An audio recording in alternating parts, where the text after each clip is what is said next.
Hey everyone, this is acyuta-bhava from Nightlight Astrology, and today we are going to take a look at the third and fourth verses of the Tao Te Ching.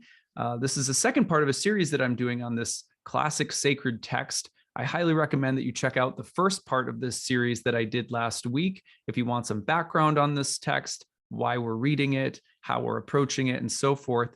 And today we're going to dive into the third and fourth verses after looking at the first two last week.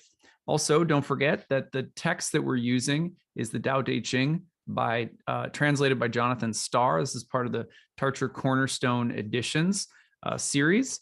I happen to really like this series, very accessible. It's it doesn't give you that heavy scholarly approach that sometimes is pretty inaccessible for people. So we're using kind of a basic translation. I really like it though. It's nicely done. And I've been reading this particular book for, I don't know, feel like it's probably 10 years or so.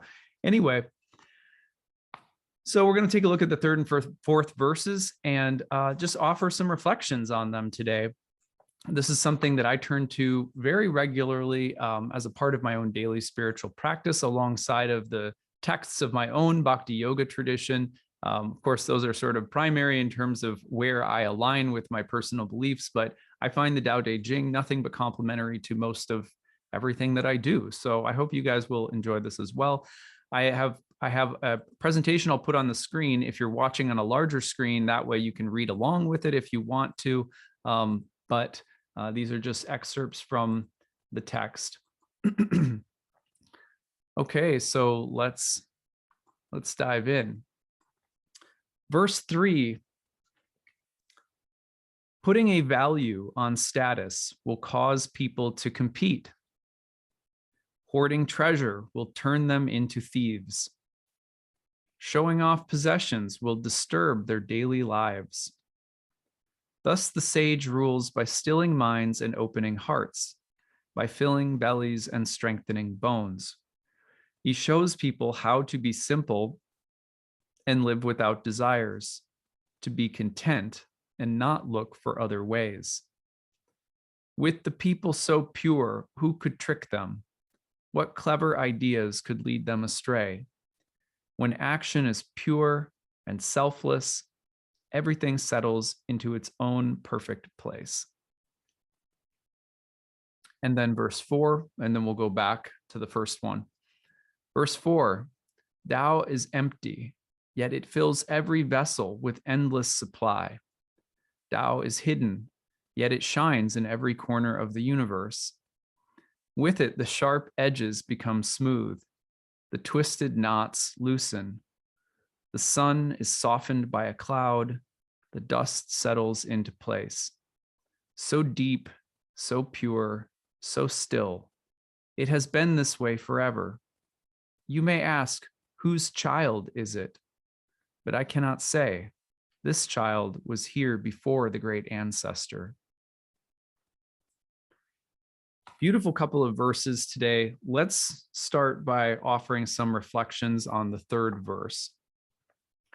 Putting a value on status will cause people to compete.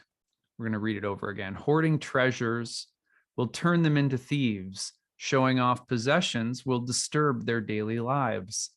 Thus the sage rules by stilling minds and opening hearts, by filling bellies and strengthening bones. He shows people how to be simple and live without desires, to be content and not look for other ways. With the people so pure, who could trick them? What clever ideas could lead them astray? When action is pure and selfless, everything settles into its own place.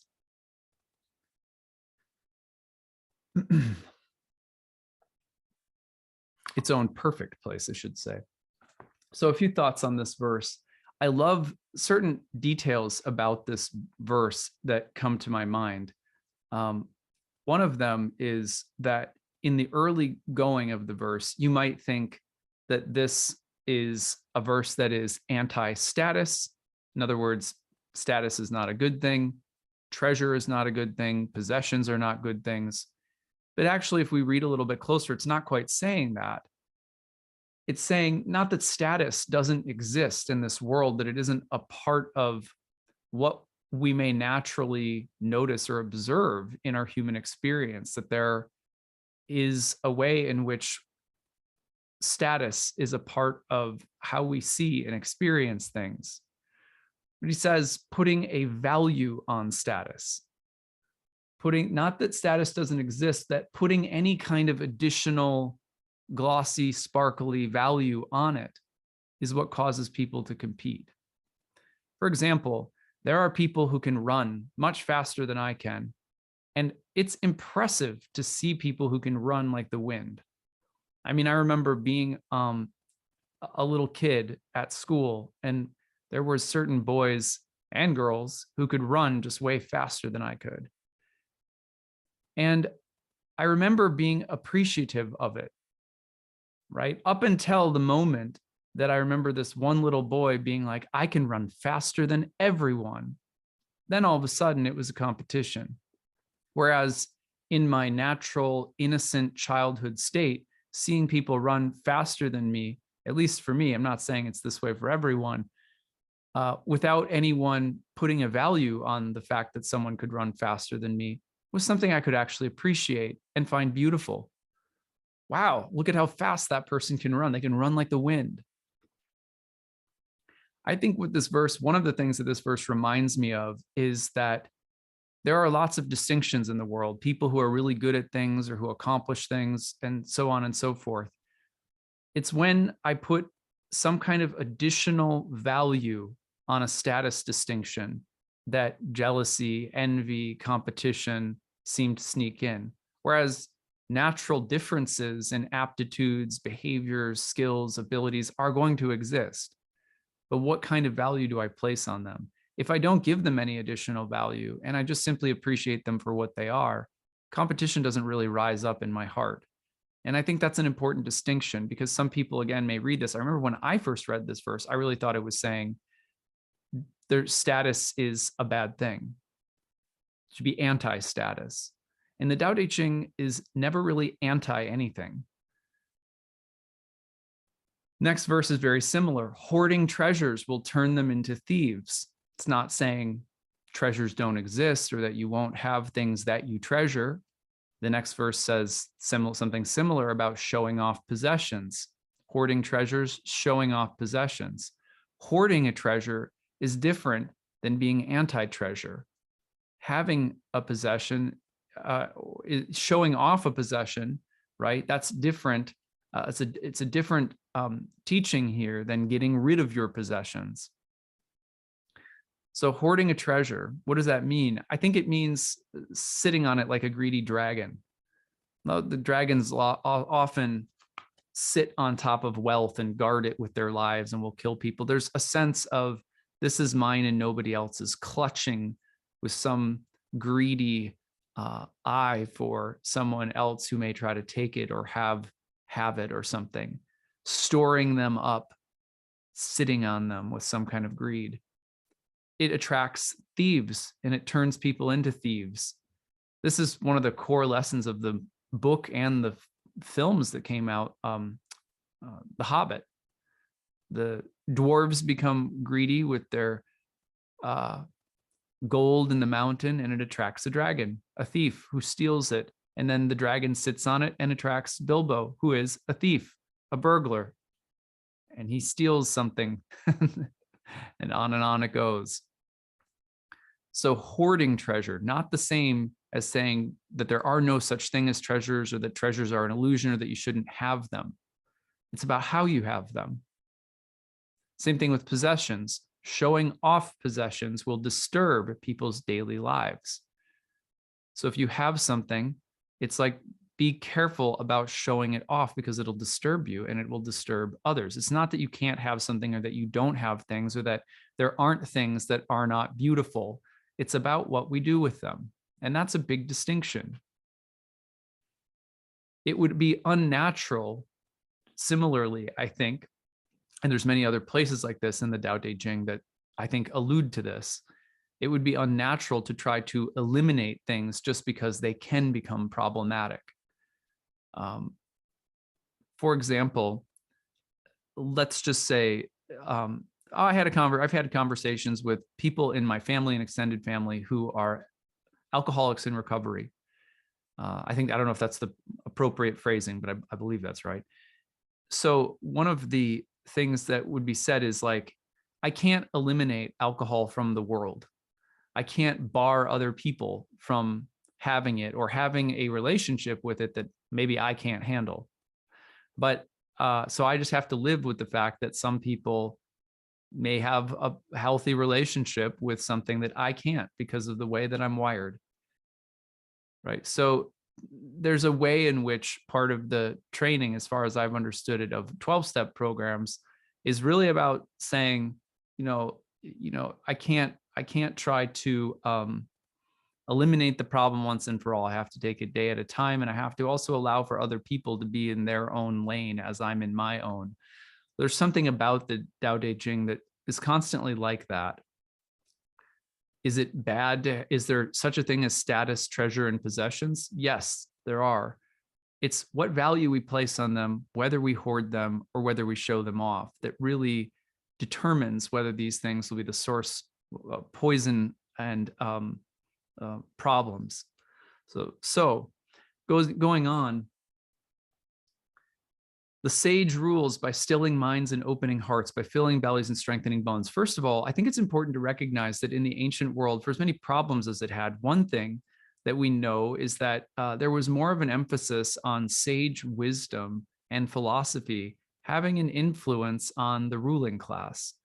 So of course, that's in some ways, that's a gross oversimplification, but for example, ideally in Vedic civilization, the Brahmins are at the top of the society, helping lead alongside of the kings.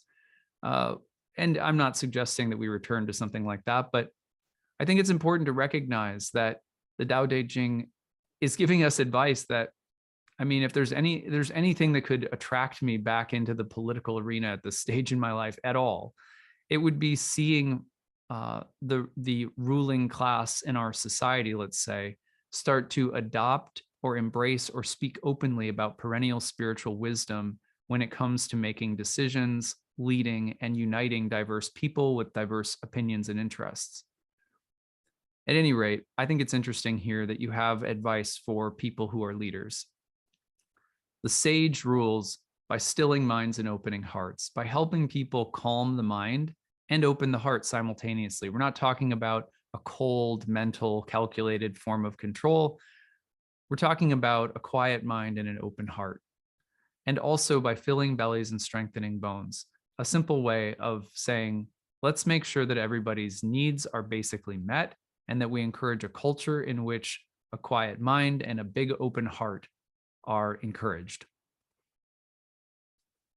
Those are our goals. Think of if you heard a political leader say something like that, seriously, that this is behind any policy, that this goal is behind any agenda, that this is the goal of human life itself. Anyway, the sage shows people how to be simple and live without desires. I like that phrase, live simply so that others may simply live. It's not, again, saying, let's get rid of possessions or let's get rid of treasures. Let's pretend like status distinctions of any kind don't exist. We know that that's not what the Tao Te Ching is saying, but it is saying that there is a way in which we can be simple in heart and mind and to live without the burning, agitating fires of desire, and to be content, not looking for other ways. The grass is always greener. There's something always missing.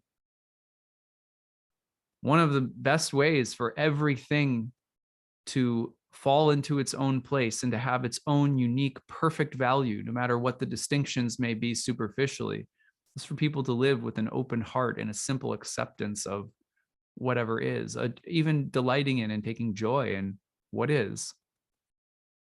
The people so pure, who could trick them? I love that if we're in this mindset, we can't be tricked or duped. If we're in a simple, quiet mind, open heart kind of mindset, which is not saying you can't laugh or have fun or that there can't be lots of fun, playful energies that we experience in our lives either, by the way. But when we're in this mindset, we can't be tricked or duped into things that we don't actually need or want, or into competing or hoarding or showing off. Things fall into place. Love that. Let's go on to verse 4. Tao is empty, yet it fills every vessel with endless supply. Tao is hidden, yet it shines in every corner of the universe. With it, the sharp edges become smooth, the twisted knots loosen. The sun is softened by a cloud, the dust settles into place. So deep, so pure, so still. It has been this way forever. You may ask, whose child is it? But I cannot say. This child was here before the great ancestor. As I reflect on this verse, I think a lot about my daily meditation practice. Every day, my meditation takes me to a place that I would say is relatively empty. Even if I'm chanting the names of God on my beads, I find that my mind is empty, my heart is open. And I would say that there's a way in which in meditation, an empty mind allows everything, so many variegated, beautiful things to flow through. There's a strange way in which the universe seems to work that way, through this kind of openness or emptiness. Everything flows through. And if we aren't putting ourselves into the position of becoming a conduit for that open emptiness, it's hard to remember that everything is constantly being supplied and flowing through in the same way universally. It's as though we are part of God's, the outpouring of a deep meditation of love that God is in the midst of. And through the empty, open mind and big heart of God, everything's just flowing through all the time. I often think about God when I think about the word Tao. From the hiddenness of Tao, light shines. And I find that one of the qualities of the most humble people that I've ever met, teachers, sages, fellow parents, friends, that it's that humble, quiet quality that the biggest and most spectacular lights pour out of. And by light, I mean that which illuminates, dazzles, I find both beautiful and true at once. It's the hidden, quiet, humble things that everything shines forth from. These are just beautiful teachings. It's hard to be reminded of these teachings if we don't take time ourselves to be empty and hidden. Sometimes if you're a parent, you literally have to lock yourself in a closet, just to have a few minutes. At any rate, this gentle, hidden, quiet quality, it does some things too. It smooths rough edges. I think about that in terms of speech and mental patterns for me in particular. It smooths rough edges. It untangles complicated situations. If we can get in touch with this nameless, empty, hidden source of all things, then there's a way in which complicated situations become untangled. The twisted knots loosen. The sun is softened by a cloud. Think about a harsh, hot sun being softened by a cloud. And everything again finds its place. What a beautiful teaching. And I love the last part. Where does this come from? Where in the heck does this come from? And the answer is, can't say. It is a causeless, sourceless source, the cause of all causes, the source of all sources, the ancestor of all beings. It's the ever-present origin. So that's what we've got for today. I hope you guys enjoyed taking a look at the third and fourth verses of the I Ching. Hopefully it gives us some wisdom. I know that as an astrologer, the number one way in which these meditations and these teachings that we visited today have had an impact on my own work tends to be most practically when it comes to reading charts every day. I read charts every day, year round, and I think probably an upward of about 600 to 700 charts a year.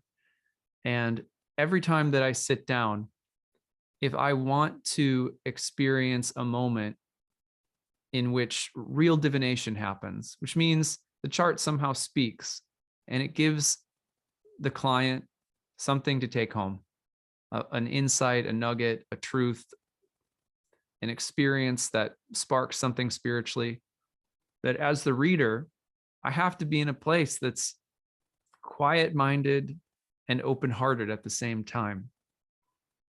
If I want to say anything true on my YouTube channel that actually inspires people, I have to be in a state that is empty, hidden, gentle, quiet, and allow for something else to come through when I'm writing the lesson plan for the day or whatever else. So I don't know how we accomplish anything good in our lives, what to speak of our astrological lives or practices, without the same exact teachings. And I've come to realize in my life that these teachings are the basis. If they are the basis of every day, there's about a 90% chance that more of that day will go well than poorly in terms of how I feel, my relationships and interactions, the quality of the work that I do, my heart and my mind. And so I really encourage all of you guys who are listening to this to make it a practice to read the Tao Te Ching every day, or other spiritual texts as well. For me, it's the Bhagavad Gita every day, the Bhagavat Purana, and to perhaps even carve out some time, quiet time to reflect, to meditate. I use mantra meditation. If you look back in my Bhakti series, there is a video called Easy Practices of Surrender, Mantra Meditation, and you can learn about it there. But do something every day, because it's amazing how everything tends to find its place when we settle in and become some of what these verses are talking about, especially the open conduit of the quiet mind and the open heart. All right, that's what we've got for today. Take it easy, everyone. We'll see you again soon. Bye.